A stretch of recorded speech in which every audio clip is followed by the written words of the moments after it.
বর্তমান সময়ে আমাদের সমাজে সবচেয়ে বহুল এবং সবচেয়ে বেশি যে বিষয়টি ভয় পাচ্ছে আমাদের সমাজের মানুষ, সেটি হলো দর্শন। দর্শন আমাদের সমাজে এমনভাবে বেড়েছে যা বলার মতো না।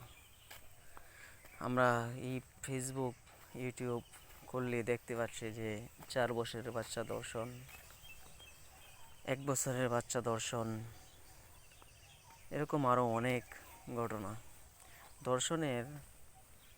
এবং এমনকি দেখা যায় যে দর্শনের পর জিহ্বা কেটে হত্যা।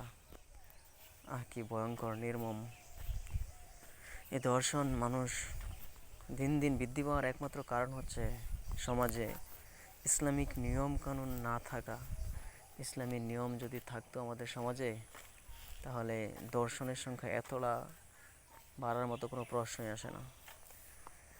অন্যান্য ইসলামিক রাষ্ট্রগুলোর নিয়ম হচ্ছে দর্শনের পর যারা দর্শন করবে তাদেরকে একটি খালি মাঠের মধ্যে বুক পর্যন্ত আর কি গেড়ে ফেলা হয়, মাটির নিচে পুঁতে ফেলা হয়।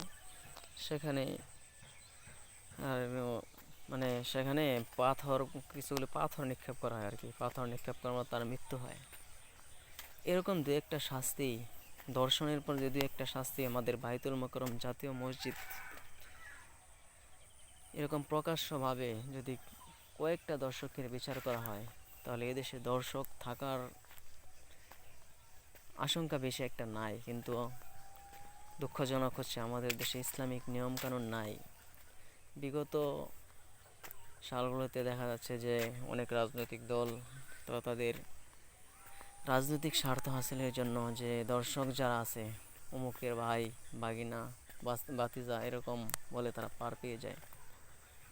ইসলামিক রাষ্ট্রের কোনো তারা ধারণা। আমরা আগামীতে দেখতে চাই যে ইসলামিক রাষ্ট্র প্রতিষ্ঠার মাধ্যমে দর্শকের শাস্তি যেন এদেশে শতভাগ নিশ্চিত হয়। দর্শনকারী যেন এদেশে কোনো পার না পায়।